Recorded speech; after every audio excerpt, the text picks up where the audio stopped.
What does it actually mean? Well, I must say at this point, I am not an astrologer. I have followed new moon and full moon energy all of my life since I was a teenager. And I work with these energies and with the major planetary shifts that go on. So for all of you who are astrologers, I just want to say that for me, this is very much intuitive. And for those that I have worked with who are astrologers, they tend to tell me I'm bang on the money because this is really about us harnessing energies. Yes, it's simplistic the way I share it, but it will make sense for everybody. Well, yeah, that might well have been necessary. Fighting might well have been necessary back then.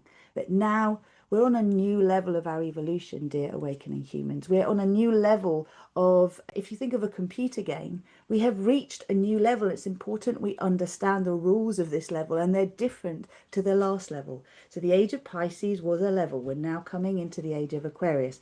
And the rainbow gem that got pulled this week was the universe is conspiring in my favor. So I'd love to take a moment with you just to open to this. So give your hand a little rub. Get yourself really ready to receive this download. So shake your energy field. Just let yourself get clear.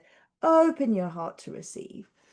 And of course, if you're on public transport and this seems a little bit crazy, or you're driving, please don't do this, but just open in your energy field to receive this. Reach up and then bring your hands down to your heart. Press your hands together. Close your eyes just for a moment. Give yourself permission to allow your mind to relax, to allow all of that usual chatter and defense and doubt to move out the way. Give yourself that time to drop into your heart, to invite your soul to take control and to open to what it feels like to truly believe the universe is conspiring in our. Let yourself really open your heart to this. Even though the world might seem crazy right now, imagining in this moment that everything that's happening is happening to guide us onto our highest timeline path. And we are being given the opportunity to create the structures that will allow us to thrive, that will allow us to evolve beyond the wounding that has passed from one generation to the next. It will allow us to look around and be proud of what we see rather than ashamed, and to truly let go of that energy of shame that has been hankering around us for so long, the guilt, blame, shame, judgment energy that doesn't serve us as we step into our highest time. So just bring your hands above your head for a moment if you can. Open your fingers up, the middle three fingers, like a beautiful cup, receiving this energy, the benevolence, the gifts of our universe, opening to grace, opening to miracles and magic. By that I mean aha moments that will allow you in this now moment to have the shift you need, you want, so you can see the way through. And opening to not having to control everything. Opening to the fact that you identify a change that needs to be made, you own it is important and for your highest good, and you ask for the support for it to be made. Then don't worry about the how. The how will come. The how can be co-created with your highest self without you even worrying. So drop out of the how.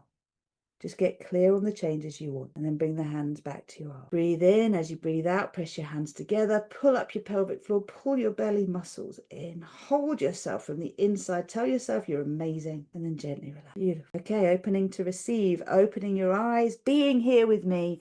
Let us get on. So I will take us through what has come through already. I got a wonderful download coming through the other night, and you know, this is really where we get to have a look at what is happening and how we can actually make the most of it. So I'm just going to keep an eye on comments, bear with me, and let me know how you're doing. What's actually been coming up for you since we had the full moon in Pisces? What has been going on for you? What have you seen you know you want to change in your life? Where are the areas in your life that change is being called? And it's probably been going on for quite a long time now, right? A long time. But the important thing is for you to actually know that now is the time to make those changes. So let's get on with doing that. Let's see how it's going to happen and what it's really about. So the last full moon, and I always love to start back a bit so we understand where we've come from to where we're going to. Okay. And the bottom line is this: the last full moon was about clearing the wound of martyrdom. It was about us letting go of this idea that the way to show love is self-sacrifice. So now we're in this place where we're preparing for energy to come through. The Virgo solar eclipse is the Vavavoom, as I said. And then when we get to the next full moon in Aries, we're really being given the energy of a fire sign. It's almost like the Fool energy in the tarot deck, but this time it's the wise fool, the fool who has learned from the cycle of the Pisces age to step in now and to be discerning, and also to recognize the difference between coming from our wounding and coming from our highest self. If you don't know what that means, stay tuned, because I will give you examples as we go along so that we can actually see how we can show up in such a way that not only can we share our truth with love, but our truth can be received. And, you know, one thing that is important for us to remember, it's a term that has been bandied around really since at least 2020, but it's cognitive dissonance. Is when something that's showing is so different to what we've been programmed to believe that we just can't compute it, we can't process it. And there's a lot of that going on in this world. Bifurcation, two-world split. Those who are choosing to align with thriving, and those who are choosing to continue to learn through struggle. It's free will, my friends. We get to choose. But please do remember that you have got a choice. And if you find yourself in a struggle paradigm right now, ask to be shown how you are contributing to your own suffering. Do it now, before the new moon on the 21st, and you will start to see what you haven't been able to see before. That's the value of these two Virgo new moons. And I'm going to go into the qualities of Virgo and Aries in a moment, but I just want to share with you now really what the keynotes are.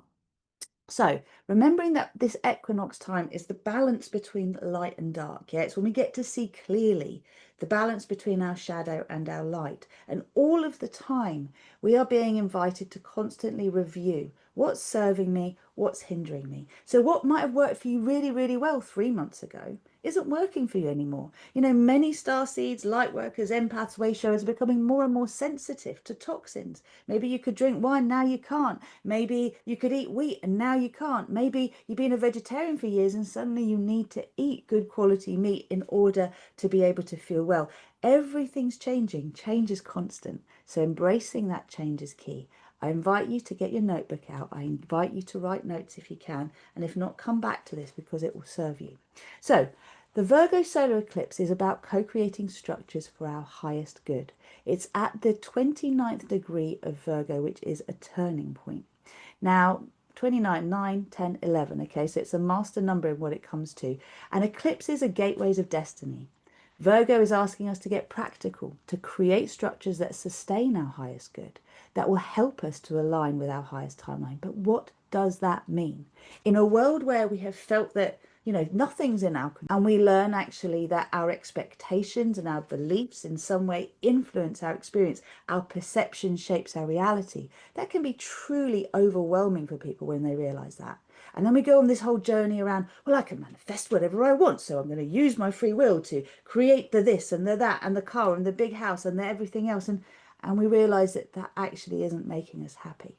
So when we get to our highest timeline, and those of you who are in the Manifesting Star Peace Utopia group and on my YouTube channel and are in my inner sanctum, you're all here because this is your path to choose your highest timeline, to choose what I call the choiceless path, which is when you have infinite potentials available to you. You go, you know what? Rather than trying to work out what's for the best, I'm just going to put my soul in control.